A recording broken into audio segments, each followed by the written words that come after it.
চিকেনের রেসিপিগুলোর মধ্যে এই ধনিয়া চিকেনের রেসিপিটা আমার খুবই পছন্দের। যেমন এটা টেস্টি খেতে হয়, তেমন খুব সহজেও এটা বানানো হয়ে যায়। তোমরা ভাত, রুটি, পরোটা সমস্ত কিছুর সঙ্গে এটা খেতে পারো, খুব ভালো যায়। তো এটা বানাবার জন্য আমি এখানে 650 গ্রাম চিকেন নিয়ে নিয়েছি।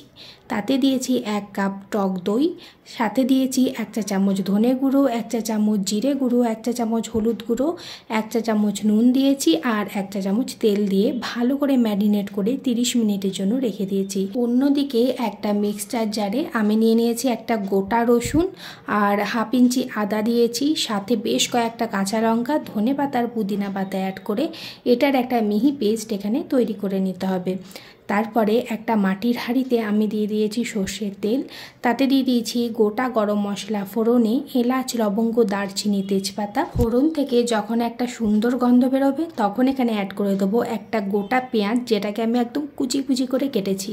তো সেটাকে হালকা ভেজে নিয়ে পেস্ট করে রাখা মশলাটা আমি এখানে অ্যাড করলাম।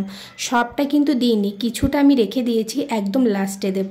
অল্প একটু দিয়ে দিলাম চিনি টেস্টটা ব্যালেন্স করার জন্য। তারপরে ভালো করে এটাকে একটু কষিয়ে নেব। এবার ম্যারিনেট করা চিকেনটাকে আমি অ্যাড করে দেব। আমি তো আজকে মাটির হাঁড়িতে এটা বানিয়েছি, তোমরা চাইলে এই রেসিপিটা এমনি কড়াইতেও বানাতে পারো, তাতেও কিন্তু খুবই ভালো টেস্ট হয়। গ্যাসের ফ্লেমটা লো টু মিডিয়ামে রেখে ভালো করে চিকেনটাকে কষিয়ে নেব আর ঢাকা দিয়ে দিয়ে এটাকে রান্না করে নেব। আমি কিন্তু এই চিকেনটায় কোনো রকম জলের ব্যবহার করিনি, চিকেন থেকে যে জলটা বেরিয়েছে তাতেই কিন্তু এটা রান্না হয়ে গেছে।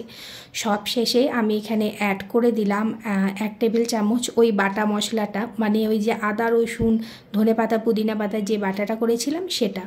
তো এটা ভালোভাবে মিশিয়ে নেব আর 5 মিনিট এটাকে ফুটতে দেবো লো ফ্লেমে। তারপরে গ্যাসের ফ্লেমটা বন্ধ করে ঢাকা দিয়ে আরও 5 মিনিট আমি রেখে দিয়েছিলাম।